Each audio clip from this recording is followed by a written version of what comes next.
पांडे एक बार पुनः राजनीति विज्ञान विषय के साथ आपके समक्ष उपस्थित हूँ।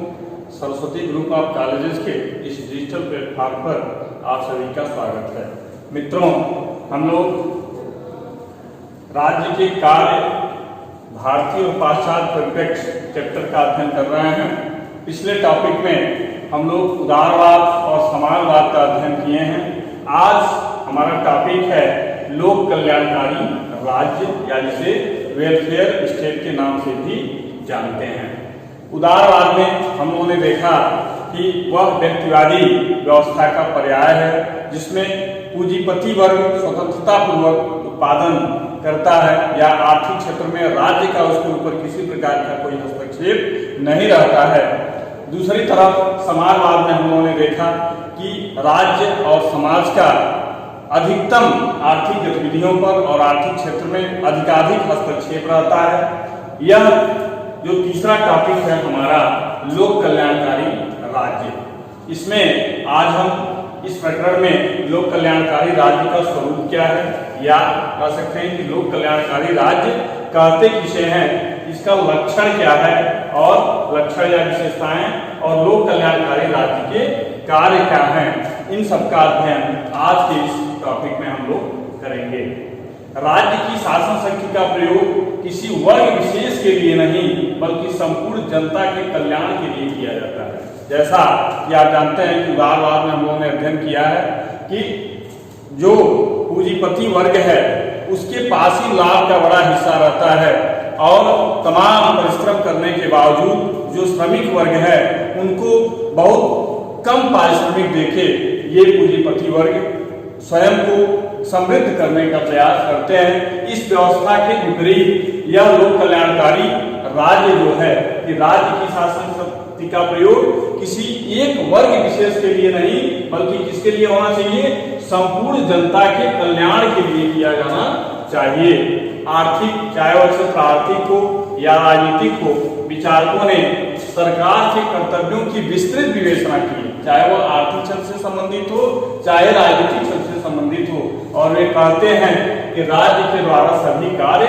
लोक कल्याण में होना चाहिए। और यह सत्य भी है कि राज्य को किसी के साथ कोई भेदभाव नहीं करना चाहिए और उसके सभी कार्य लोक कल्याण में होना चाहिए। इन विचारधारा का समर्थन महाभारत से लेकर प्लेटो, अरस्तु, कांट, ग्रीन, बेंथम आदि विद्वानों ने इस लोक कल्याणकारी राज्य का जो सिद्धांत है इसका समर्थन इन विद्वानों के द्वारा किया गया है।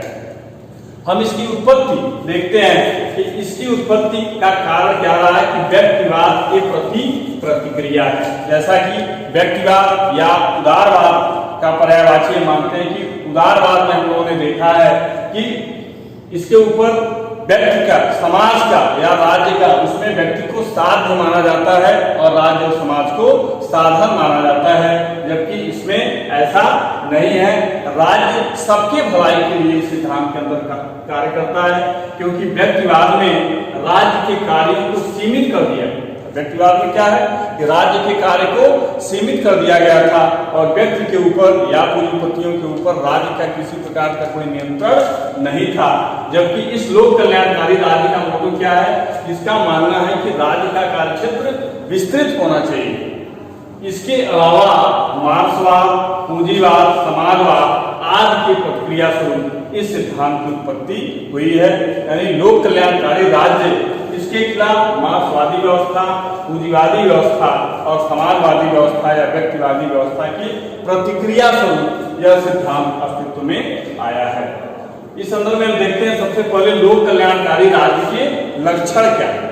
लोक कल्याणकारी राज्य के लक्षण का अध्ययन करते हैं तो सबसे पहले इसमें आर्थिक सुरक्षा की व्यवस्था, यानी लोक कल्याणकारी राज्य के अंतर्गत सबसे पहला उसका उद्देश्य या विशेषता हम कर सकते हैं कि यह आर्थिक सुरक्षा की व्यवस्था करता है। आर्थिक सुरक्षा से तात्पर्य क्या है कि व्यक्ति को रोजगार के क्षेत्र में उसे इतना समृद्ध बना दिया जाए कि उसकी दैनिक आवश्यकताएं आसानी से पूर्ण हो सकें और वह अपनी आर्थिक स्थिति को सुदृढ़ कर सके। इसके लिए उसे जो भी प्रयास करना हो उसके लिए बेहतर संसाधन राज्य के द्वारा उपलब्ध किया जाना चाहिए। ताकि वह उद्योग धंधों के माध्यम से या कोई भी व्यवसाय करके अपनी आर्थिक स्थिति को मजबूत कर सके। इसके लिए राज्य को आर्थिक सुरक्षा की व्यवस्था की जानी चाहिए। दूसरा इसका लक्षण है राजनीतिक सुरक्षा की व्यवस्था। राजनीतिक सुरक्षा से तात्पर्य क्या है कि व्यक्ति को मानसिक रूप से या उसे बौद्धिक रूप से इतना मजबूत कर दिया जाए कि वह विवेक के आधार पर अपने मतों का प्रयोग करे, चाहे किसी भी राजनीतिक दल की वह सदस्यता ग्रहण करता है या अपने मतों का वह प्रयोग करता है तो वह किसी के बहकावे में न आए और सबके लिए समान अवसर हो। राजनीतिक सुरक्षा का मतलब कि किसी व्यक्ति विशेष के लिए या वर्ग विशेष के लिए कोई पद न हो, कोई भी व्यक्ति राजनीतिक रूप से स्वतंत्र हो, कोई भी पद ग्रहण कर सके या किसी भी चुनाव में वह भाग ले सके और अपने मतों का प्रयोग बिना किसी दबाव में आके किसी भी बेहतर प्रत्याशी के पक्ष में वह कर सके। इसके लिए राजनीतिक सुरक्षा की व्यवस्था राज्य द्वारा की जानी चाहिए। नेक्स्ट है सामाजिक सुरक्षा की व्यवस्था। सामाजिक सुरक्षा से तात्पर्य सामाजिक समानता से है कि राज्य के अंदर ऊंच नीच, निम्न और उच्च की किसी प्रकार की कोई भावना नहीं होनी चाहिए। धर्म के आधार पे, रंग के आधार पे, लिंग के आधार पे, जात के आधार पे, क्षेत्र के आधार पे किसी के साथ कोई भेदभाव नहीं होनी चाहिए। यानी सामाजिक सुरक्षा को हम सामाजिक समानता कर सकते हैं कि समाज में ऊंच नीच या वर्ग संघर्ष जैसी स्थिति न रहे, सबके साथ समान अवसर प्रदान हो। इसमें समानता की परिभाषा भी जो बताई गई है कि ऐसी परिस्थितियों को उत्पन्न करना, यानी राज्य द्वारा ऐसी परिस्थितियों को अस्तित्व में लाना जिससे व्यक्ति के व्यक्तित्व के विकास हेतु समान अवसर प्रदान हो सके, जिससे वह अपने व्यक्तित्व का विकास कर सके। नेक्स्ट है राज्य के कार्यक्षेत्र में वृद्धि। राज्य के कार्यक्षेत्र में वृद्धि से तात्पर्य क्या है कि राज्य का कार्यक्षेत्र क्या हो, पूरा विस्तृत हो, उसे हर तरह की सुविधाएं प्रदान हो, वह यातायात के साधन, परिवहन के साधन, दूरसंचार के साधन इतना डेवलप हो कि उसे किसी और राज्य का मोहताज न होना पड़े और वह कार्यक्षेत्र उसका पूरा विस्तृत हो। एंड लास्ट अंतर्राष्ट्रीय सहयोग की भावना। अंतर्राष्ट्रीय सहयोग से तात्पर्य ये है न सिर्फ अपने राष्ट्र में बल्कि विदेश या वैदेशिक नीतियां ऐसी स्थापित किया जाए ताकि वैमनस्यता की स्थिति न रहे। एक देश का दूसरे देश, चाहे वो हमारा पड़ोसी ही हो, एक माधुर्य संबंध बना रहे और उसमें सौहार्द की स्थिति बना रहे ताकि नागरिकों को किसी प्रकार का कोई भय न हो और वह किसी से डरे न। ये लोक कल्याणकारी राज्य के लक्षण है। अब हम लोक कल्याणकारी राज्य के कार्यों का अध्ययन करेंगे कि लोक कल्याणकारी राज्य के प्रमुख रूप से कार्य क्या है। इसमें सबसे पहला है आंतरिक सुव्यवस्था तथा बाहरी आक्रमण से रक्षा। आंतरिक सुव्यवस्था से तात्पर्य क्या है कि राज्य को अपने देश के अंदर इस तरह की, चाहे वो पुलिस प्रशासन, चाहे जिस प्रकार की वह व्यवस्था करे कि आम नागरिक बिल्कुल सुरक्षित रहे, उसे और बाह्य आक्रमण से रक्षा, ताकि विदेशी आक्रांताओं या विदेशी आक्रमणों से पूर्ण रूप से वह सुरक्षित रहे। इसके लिए जल, थल, नभ, 3 तरह की सेनाओं की व्यवस्था राज्य द्वारा की जाती है और उन्हें ताकि आम जन शांतिमय जीवन व्यतीत कर सके, उन्हें किसी प्रकार का कोई भय न हो। नेक्स्ट है व्यक्तियों के पारस्परिक संबंधों और राज्य एवं व्यक्तियों के संबंधों की व्यवस्था। व्यक्तियों के पारस्परिक संबंधों और राज्य एवं व्यक्तियों से तात्पर्य क्या है कि व्यक्ति क्या है, विभिन्न उनके अंदर तरह तरह की विचारधाराएं हैं। आप जानते हैं कि मनुष्य क्या है, एक विवेकशील प्राणी है और एक ही समस्या के समाधान के लिए वह तमाम विकल्पों पर विचार करता है या तमाम सारी उनकी विचारधाराएं हैं। इन विचारधाराओं, अलग अलग विचारधाराओं के वजह से कहीं आपस में संघर्ष की स्थिति न आ जाए, इसके लिए कानून का व्यवस्था या एक ऐसे प्रतिबंध की व्यवस्था होना चाहिए ताकि संघर्ष न हो। तो व्यक्ति और व्यक्ति के बीच और राज्य और व्यक्तियों के बीच पारस्परिक संबंध एक बना रहे, इसके लिए बेहतर अवसर और एक बेहतर माहौल राज्य को बनाए रखना चाहिए। यही लोक कल्याणकारी राज्य का पुनीत कर्तव्य है। नेक्स्ट है आर्थिक सुरक्षा संबंधी कार्य। आर्थिक सुरक्षा संबंधी कार्य से तात्पर्य क्या है कि जैसे उदारवाद या पूंजीवादी व्यवस्था में हम लोगों ने अध्ययन किया था कि पूंजीपतियों द्वारा मनमानी आम नागरिकों पे मनमानी कर लगाने की व्यवस्था, जबरदस्ती उनके ऊपर टैक्स को थोप दिया जाता था और जिन्हें वह पूर्ण करने में या जिसे देय करने में उसे काफी दिक्कतों का सामना करना पड़ता था। लेकिन आज का जो लोक कल्याणकारी राज्य में ऐसा नहीं होना चाहिए। वह निश्चित रूप से आंशिक कर की व्यवस्था होनी चाहिए ताकि उसकी अदायगी आसानी से आम नागरिक कर सके। और आर्थिक सुरक्षा से तात्पर्य क्या है कि आर्थिक साधनों का पूर्ण रूप से ये आर्थिक क्षेत्र में राज्य द्वारा उसका पूर्ण विकास किया जाए ताकि व्यक्ति परिश्रम करके अपनी आर्थिक उपजीविका को ठीक ढंग से सुदृढ़ कर सके और आवश्यकताओं की पूर्ति ठीक ढंग से हो जाए ताकि उसे किसी पर आश्रित न रहना पड़े। नेक्स्ट है कृषि उद्योग तथा व्यापार का नियमन और विकास। कृषि के क्षेत्र में राज्य को आज अत्याधुनिक खेती बाड़ी या उद्यान संबंधी तमाम सारे तकनीकी रूप से कृषि की जा रही है। कृषि यंत्रों को बढ़ावा दिया जा रहा है। तमाम सारे कृषि यंत्र छूट पे किसानों को मिल रहा है। तो इस तरह की सुविधाएं उपलब्ध किया जाए। उद्योग से तात्पर्य है लघु उद्योग है, सूक्ष्म उद्योग है, कुटीर उद्योग है। इसमें कम ब्याज पे आम जन को ये लोन उपलब्ध कराया जाए ताकि आर्थिक रूप से वो मजबूत हो सके। और व्यापार का नियमन और विकास, इन राज्यों द्वारा अधिक से अधिक व्यापार के लिए अवसर प्रदान किया जाता है ताकि कृषि उद्योग तथा व्यापार का नियमन और विकास हो सके। नेक्स्ट है शिक्षा और स्वास्थ्य संबंधी कार्य। शिक्षा और स्वास्थ्य से तात्पर्य है कि आज का जो लोक कल्याणकारी राज्य है वह शिक्षा के लिए समुचित व्यवस्था करे। तमाम शिक्षण संस्थाएं खुल रही हैं और अधिक खुलने चाहिए ताकि शिक्षा ग्रहण करने के लिए किसी प्रकार की समस्या न हो।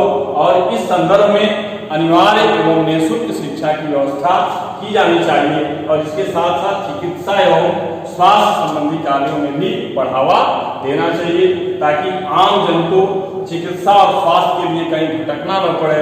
वो जहाँ रह रहे हैं उसके अगल बगल भी तमाम सारी इस तरह के हॉस्पिटल या प्राथमिक स्वास्थ्य सामुदायिक स्वास्थ्य केंद्र की व्यवस्था हो ताकि उनको बेहतर स्वास्थ्य सुविधाएं प्रदान हो सके। इसके लिए राज्य को बढ़ चढ़ के प्रयास करना चाहिए। नेक्स्ट है सार्वजनिक सुरक्षा संबंधी कार्य। सार्वजनिक सुरक्षा से तात्पर्य क्या है कि आम जन सार्वजनिक सुरक्षा में कि वो बाह्य रूप से इतना सुदृढ़ हो, चाहे वो सीमा क्षेत्र हो या आंतरिक क्षेत्र में यातायात के साधन हो या दूरसंचार की व्यवस्था हो या कहीं आने जाने की व्यवस्था हो, तो वह सार्वजनिक सुरक्षा और उनको कहीं बाहर जाने के लिए किसी प्रकार की किसी कठिनाइयों का सामना न करना पड़े। इसके लिए भी राज्य को प्रयासरत रहना चाहिए। नेक्स्ट है कार्य में समाज सुधार।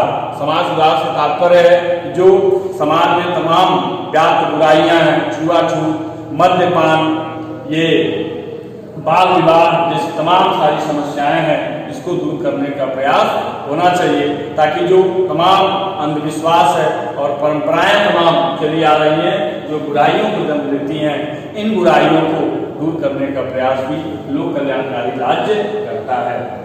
इसके बाद आमोद प्रमोद की सुविधाएं। आमोद प्रमोद से तात्पर्य ये है कि खेल आम जन के लिए या नागरिकों के लिए खेल कूद की बेहतर व्यवस्था होना चाहिए, व्यायामशाला होना चाहिए, तरणताल होना चाहिए, सिनेमा गृह, वीडियो, इस तरह की व्यवस्था हो ताकि मानसिक दिक्कतों से या तमाम तरह की आज वर्तमान आपाधापी की जो जिंदगी है उससे बाहर निकलने के लिए एक स्वच्छ वातावरण उन्हें प्रदान हो। इसके लिए तरणतालों की व्यवस्था, तमाम पार्कों की व्यवस्था या सिनेमाघरों की व्यवस्था भी राज्य द्वारा किया जा सकता है जिससे व्यक्ति अपना मनोरंजन कर सके। नेक्स्ट है नागरिक स्वतंत्रताओं की व्यवस्था। नागरिक स्वतंत्रता से तात्पर्य क्या है कि व्यक्ति स्वतंत्रता पूर्वक किसी के दबाव में न आकर स्वतंत्र होकर वह अपनी बात को रख सके, वह किसी प्रकार का संगठन बना सके, कोई सम्मेलन कर सके, उसके लिए व्यक्ति या नागरिकों के ऊपर राज्य द्वारा किसी प्रकार का कोई दबाव नहीं होना चाहिए। और अंत में अंतरराष्ट्रीय क्षेत्र के कार्य, अंतरराष्ट्रीय क्षेत्र के कार्य से तात्पर्य यह है कि न सिर्फ हमें अपने देश को बाहरी युद्ध से बचाने का प्रयास होना चाहिए, बल्कि इस तरह का प्रयास होना चाहिए कि हमारा आपसी संबंध भी अन्य राज्यों के साथ बेहतर हो, सौहार्द हो। और जब तक हम आंतरिक रूप से अपने नागरिकों की, जो राज्य अपने नागरिकों का ठीक ढंग से सुरक्षा न कर सके, उसे राज्य कहलाने का भी हक नहीं है। तो अंतिम है अंतरराष्ट्रीय क्षेत्र के कार्य, जिस ऐसा माहौल, ऐसा वातावरण राज्य को बनाया जाना चाहिए ताकि आम जन को किसी प्रकार की अंतरराष्ट्रीय खतरा भी न हो। अब हम देखते हैं इस चैप्टर से कुछ महत्वपूर्ण प्रश्न है, उस पर ध्यान देंगे। सबसे पहला क्वेश्चन है, भारतीय संविधान के किस अध्याय में लोक कल्याणकारी कार्यों का उल्लेख है? तो भारतीय संविधान के 4th अध्याय में वेलफेयर स्टेट यानी लोक कल्याणकारी राज्य की बात की गई है। तो सही आंसर है 4th में। नेक्स्ट क्वेश्चन है, लोक कल्याणकारी राज्य के शासन का स्वरूप क्या होता है? हम देखते हैं, जनतंत्रात्मक, कुलीन तंत्रात्मक, राजतंत्रात्मक, अधिनायक तंत्रात्मक। न तो यह राजतंत्रात्मक है, न तो अधिनायक तंत्रात्मक, न तो कुलीन तंत्रात्मक, बल्कि लोक कल्याणकारी राज्य लोकतंत्रात्मक या जनतंत्रात्मक धारणा में विश्वास करता है। तो सही आंसर होगा जनतंत्रात्मक। नेक्स्ट क्वेश्चन है, निम्नलिखित में कौन एक लोक कल्याणकारी राज्य की विशेषता नहीं है? तो राजनीतिक सुरक्षा, ये भी लोक कल्याणकारी राज्य की विशेषता है। सामाजिक सुधार भी लोक कल्याणकारी राज्य की विशेषता है। आर्थिक सुरक्षा भी लोक कल्याणकारी राज्य की विशेषता है। अंतिम जो ऑप्शन है, व्यक्तिगत स्वतंत्रता का पूर्ण अंत, ये नहीं है।